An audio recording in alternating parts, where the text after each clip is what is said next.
Okay, and we will move to our next presentation, which will be last in this small block.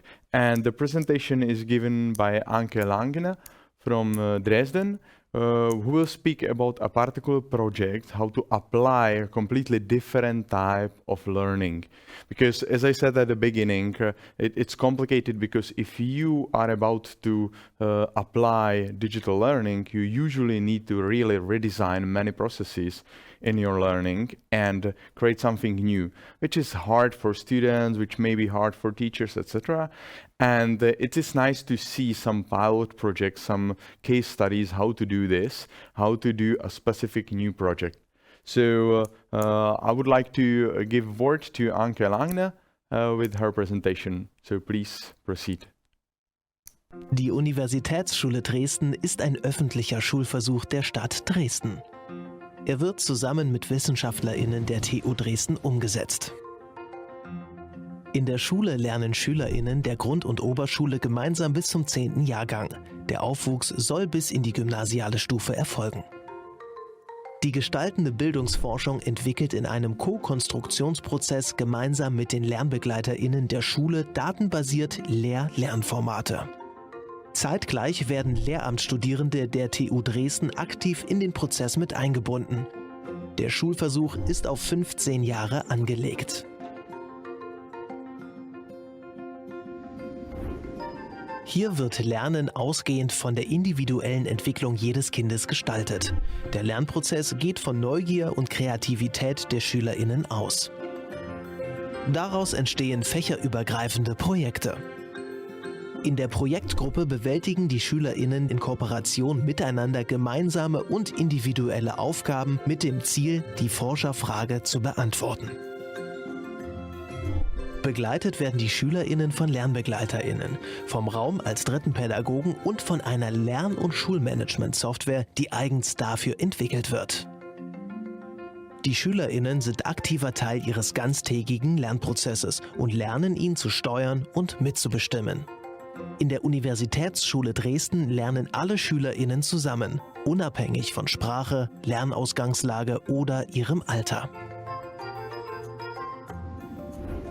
Die Universitätsschule Dresden stellt ein Reallabor dar, verbunden mit der Aufgabe, theoriebasiert die Schule der Zukunft zu gestalten. Dieser Transformationsprozess erfordert eine sehr enge Absprache zwischen wissenschaftlicher Leitung und allen Akteuren der Schulgemeinschaft. Gemeinsam werden schulorganisatorische Maßnahmen getroffen, wie auch Professionalisierungsangebote initiiert. Es werden gemeinsam Werkzeuge für PädagogInnen entwickelt und die Software angepasst. Die Elternarbeit wird unter anderem mit dem eigens dafür geschaffenen Format Elternakademie gemeinsam gestaltet. Im Schulversuch wird so die Schule der Zukunft als Schule für alle erprobt und erforscht.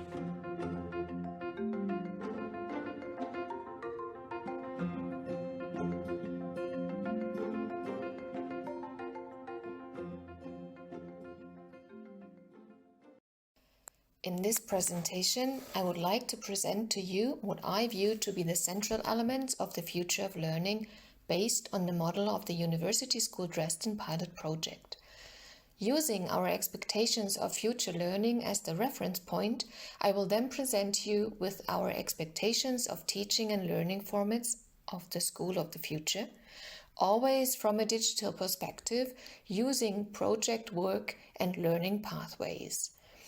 I will conclude by summing up with computer-assisted teaching and learning formats at the university school. Drawing on cultural historical theory which took root in the Soviet Union 100 years ago, I will outline our expectations for the future of learning. Humankind is a biological, psychological, social unit. Cultural historical theory specifies that the social and the biological go hand in hand and are inseparable. Human development is defined by dialogue. Without interpersonal interaction, we would fail to develop. Remarkably, Vygotsky identified this principle for gestures. An infant carries out a movement and their audience, mom or dad, interprets this movement. One gesture stands for another. Mom and dad react to this movement. They give the child a ball that is nearby and give this object a name. Through this activity, the child reacts and learns something new. They recognize the object and understand its designated name, a ball. By interacting with others, the child acquires knowledge of the world. Every change in higher mental functions is founded on intrapsychic processes between two people. As a consequence, any form of isolation impedes the development process and therefore makes learning impossible. The brain is a biosocial organ which is conditioned by emotions. Or to put it in another way, emotions open and close the mind. Emotions also aid individuals in making sense of their acquired knowledge. Interaction conveys meaning. A person can only make sense of this individually. An individual can designate meaning to something if they can tie it to prior knowledge, interests, and needs, as well as to positive emotional connotations.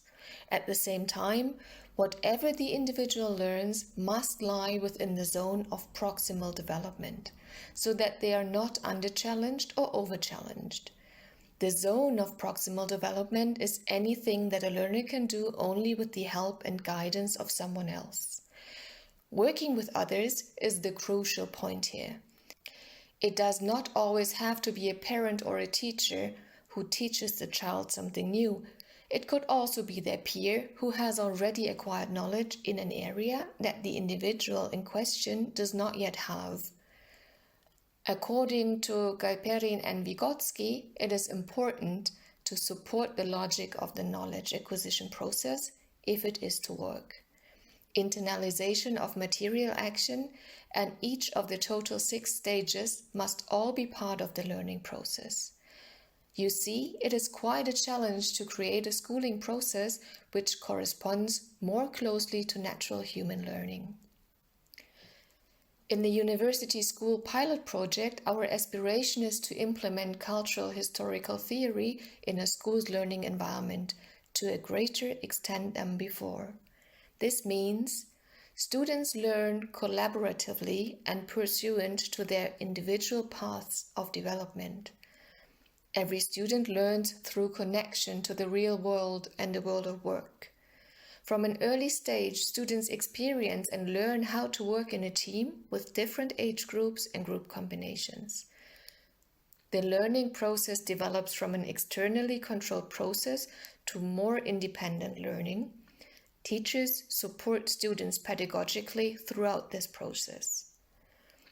Learning is computer-assisted for all students, accessible to all and therefore inclusive. Finally, learning is exploratory and discovery-oriented. The focus is not on reproducing knowledge, but rather on learning something new as well as preserving and encouraging the creativity of the students. From grade 7 and up, we follow a distinctive form of project work, as you can see here. There are 5 phases of varying lengths within a project work cycle. The goals and objectives of these phases are set for the students. The initiation phase focuses on prior knowledge and finding initial ideas related to a project theme before the students define the topic via research in the next phase. By the end of this phase, they need to formulate research questions and come up with a suggestion for which methods and subject areas they can use to answer the research question. Students work individually up to this point. During a first interim presentation of the project idea, which has been defined by now, the students form a small project team. During a first interim presentation of the project idea, which has been defined by now, the students form small project teams in which they plan their projects in greater detail together while maintaining their individual focus. Planning is the basis of the projects, which always correlates with acquiring knowledge in at least 3 subjects. The project ends with a presentation of the results, which always includes giving feedback to each other, and reflecting on work as a team and what the individual learned. Not all students can manage these 5 phases of the project work. Instead, the students have to grow into project work. The key principle of project work is the same for all grades. The idea is to develop a project based on their own questions about the world, and yet the project is carried out quite differently in each grade. Grades 1 to 3 have a focus on project-oriented work, where all students of a core group work together, guided by their core group leader, a teacher.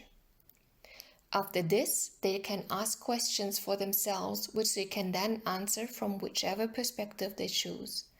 Each week, they explore perspectives so that after 6 weeks of the project, they have gone through at least 5 perspectives. They experience learning environments prepared by a teacher with concentrations in math, German, crafts, music and art, to name a few. For these grades, how the project is structured is very much in the hands of the teacher, and the students are not asked to work in collaboration with others, because at this egocentric stage of development, only a few students are capable of it. In grades 4 to 6, the structure of the project work phases requires the students to have a more self-regulated working style. Here, project learning is divided into 2 phases: the associating phase and the initial research phase. The students must define their research questions, select their method for answering the question, and also select the subject they want to use to develop an answer, like math, German, history, biology, etc. Based on their questions, the students then form small teams and work on the project together up until the presentation. Grasping the knowledge is crucial, which is why there is a focus on application and school practice days. Students in grades 7 to 8 work much more autonomously with some guidance. The project work takes on a serious character by means of application to real work situations, such as in business or agriculture. This is important for students at this age for the development of their identity. The project work at this stage is the same as what I showed you on the previous slide. As the students become older and gain more experience with project work, they are beginning to work increasingly independently, and the projects themselves become more abstract. By grades 11 and 12, they take the form of small research projects. The way we design project work at the school encourages the students to learn how to set goals for themselves by defining the project goals for themselves. They learn to develop a workflow by planning and structuring a project and working according to this plan. This enables them to acquire time management skills. They must independently conceptually frame their project by selecting perspectives. They learn how to prepare their results and how to critically reflect on and present them. Reflection is a key determining factor in self-directed learning, along with metacognitive processes. This is accompanied by self-assessment and self-efficacy on the part of the students. Project work builds up a student's metacognitive competencies, helps them to apply their own knowledge and newly acquired knowledge, and, crucially, also helps them to develop their social skills. Students must display a command of process and group dynamics. They must also practice communication and cooperation in their project groups. The aim is to support the structure of project work. Digital tools can be a great help for this. This slide shows a student's dashboard view. The milestones define the project structure. These are either set by the teacher or the student, depending on the age of the student. Each milestone is associated with a task type, which you can also see at the bottom of the slide, accompanied by a timeline. Within a project group, it's easy for the students to communicate and share resources. This is important so that everyone can really do their part in making the project a success. Computer-assisted project management is important as it allows the students to determine their resources for the project electronically. This data is subsequently incorporated into the lesson planning. I will talk about this in more detail at the end of the presentation. Self-guided learning in terms of setting goals, evaluating goals, and reflecting on the process requires a tool for learning pathways. Learning pathways have various functions and are closely linked to the didactic methods of the project work. They serve as a method of documenting the learning process of each student and enable the students to understand the learning process. Learning pathways support the learning process both for the student and the teacher. Learning pathways are also intended to enable the student to develop self-efficacy and provide them and the teacher with a basis for reflection on the learning process. If needed, the learning pathways offer a basis for feedback or grading. There are learning pathways for every subject, facilitating all possible courses of education. Learning pathways are defined according to the age of the student, and the core curriculum is represented in all of them. They are not necessarily linear. The learning pathways follow a principle of acquisition that does not necessarily need to be carried out by the student. These learning pathways consequently represent the idea of following both subject-based logic and the individual's logic, thus confronting a challenge that we want to explore further. In contrast to numeric grades, the individual learning pathway can always change. This includes previously completed elements of knowledge. Students can view their learning paths on a daily basis, and they provide the basis for automated development reports once a semester. On this slide, you can see how a learning pathway looks to a student. Under the competencies menu point, the students can see what they have been working on already and how close they are to completion, shown as a percentage point. This slide shows an excerpt from the mathematics pathway, which is split into the skills of addition and subtraction. Currently, the student is viewing the pathway as a list. Work is still underway to implement a tree structure that can be branched out more and more. I have briefly outlined two pedagogical tools for you: project work as a didactic tool and learning pathways as a pedagogical supporting element. As you can see, both of these tools are computer assisted. Learning paths are fully computerized. Project work progresses from analog to digital. The question of when students start to work more with digital tools for completing their project work is determined by their age and their development. Only once the students can plan their projects in the analog lab book and then carry them out, will they then switch over to the digital dashboard. Computers assist the whole organization. The goal is that the school organizes itself around the developmental needs of each individual student. To accomplish this, we need a great deal of data about the students' learning and development. Ideally, everyone involved in the learning process will generate this data. This data does not need to be produced in addition to the normal day-to-day workings of the school. It is already a part of the planning process. This is the basic idea of the learning and school management software at University School Dresden. Or rather, we plan to develop software to this end. The basic framework for the learning paths is stored in the software and documented for each student by their teacher. It indicates the achieved percentage, 0 to 25 to 50 to 75 or 100%. It describes which material and which form of learning assessment were used for the learning pathway and can be supplemented with further comments from the teacher.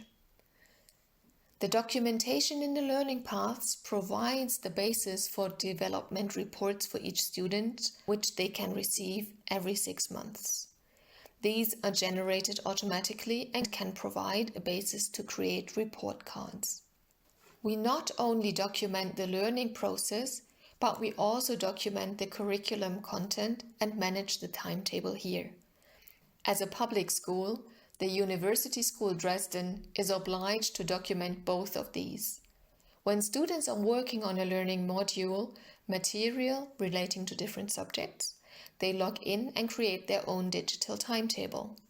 Students actively help update their timetables, including marking their records of school and learning studio attendance and absence. The students sign in and out by scanning their chip, which is then logged into the system. This documentation simplifies the basic record keeping for school administration. Procedures for obtaining parental consent have also been greatly simplified.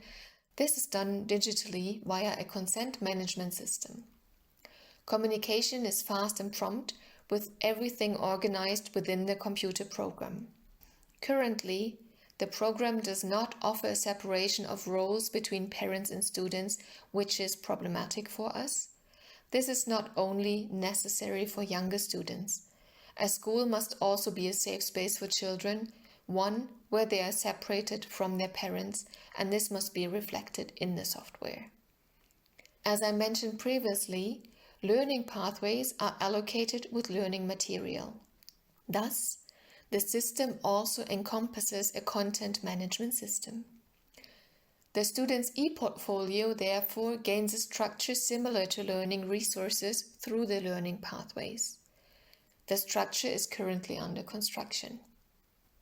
The previous system of an infinite list is contradictory to the goal of more independent learning as opposed to externally regulated learning.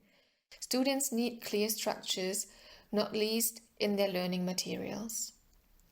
Learning management as a part of the University School Dresden pilot project and the use of software also applies to the general structure of the projects via computer-assisted project management, as you have seen earlier in this presentation.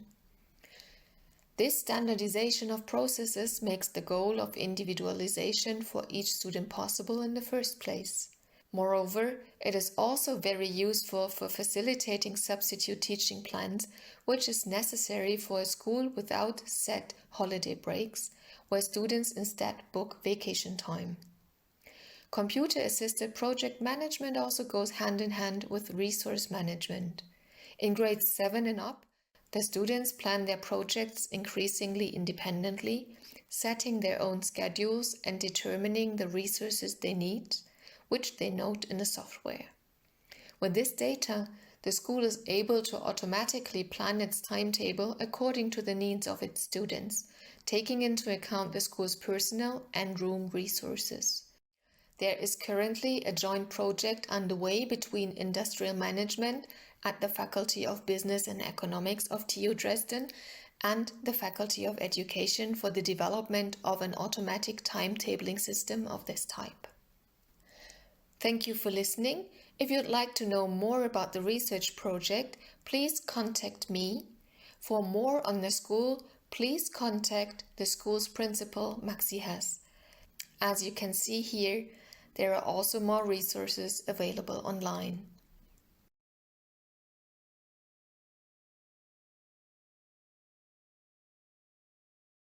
Thank you, Anke. Thank you for your presentation.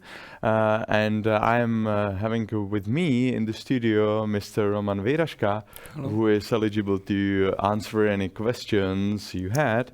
And I have the first question because I actually like these learning pathways, and that was really great. Mm-hmm. When the students can comment on the pathways and somehow they can manage what is going on, there could be a feedback, right? I mean, the tutors can get the feedback, even students can get a feedback. Is it possible to make a series of feedbacks in sense that I put a feedback, like a tutor, to the student, then student do something, and I will make a feedback of his reaction to the feedback? Yeah, like a chat. Yeah. It's exactly working like that. Yeah, and so it's natural because, as mentioned in the beginning of the presentation, the learning process is like an interview and or dialogue of two persons, and that's now fully digitally supported. And the chat, it's a great way to do it. What's very important due to software restriction, it's kept private. That means that the teacher having 30 students, having 30 separate chats, and development of each student can be treated separately. Yeah, okay.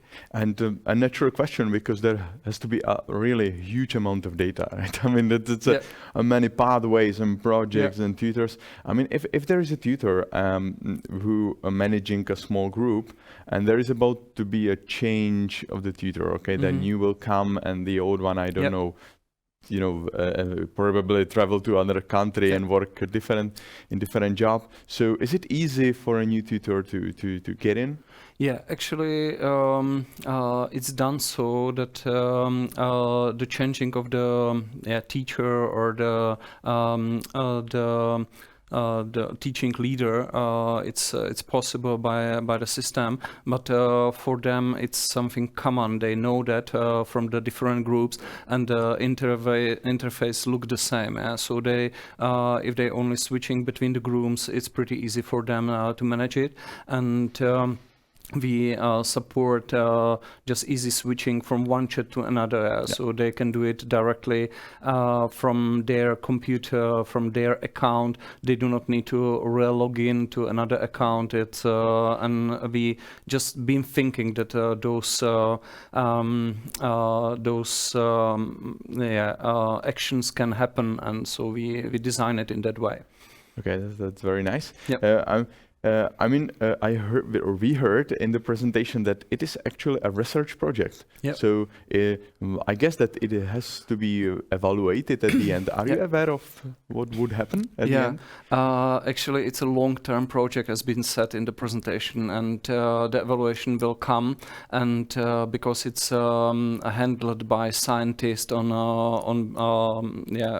the backstage, so they are just evaluating not only the process of every kid, but all the really important, let's say, big data which are the behind, and the analysis will come after a few years, and it's a long-term project. What has to be said, the project of Unischule, it's quite successful, because each year they are getting the fully booking for the next year, and there is a really a request for the new way of teaching in Germany. Yeah, that's again great. And I mean, we've heard some comments on that, but I have some question as for Artem. Is the system somehow help tutors to warn that some student is getting into problem, or maybe is excellent? You know, it's the other way. Actually, the teachers have a full view of the students' development, and it's their let's say job and their skills to recognize which student is going in which situation.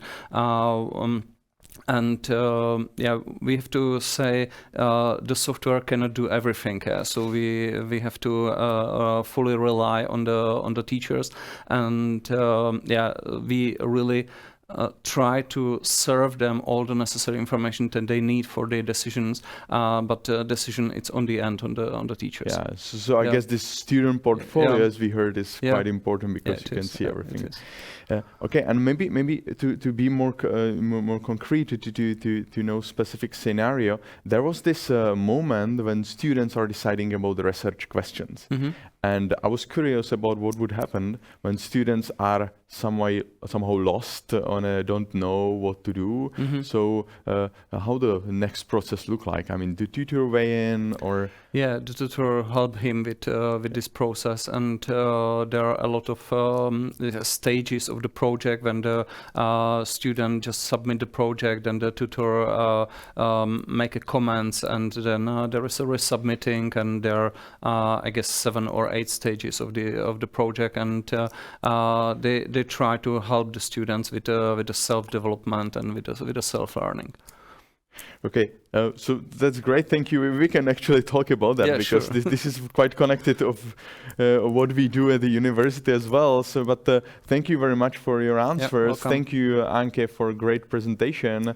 And since we have a limited time, we have to move on. Thank you.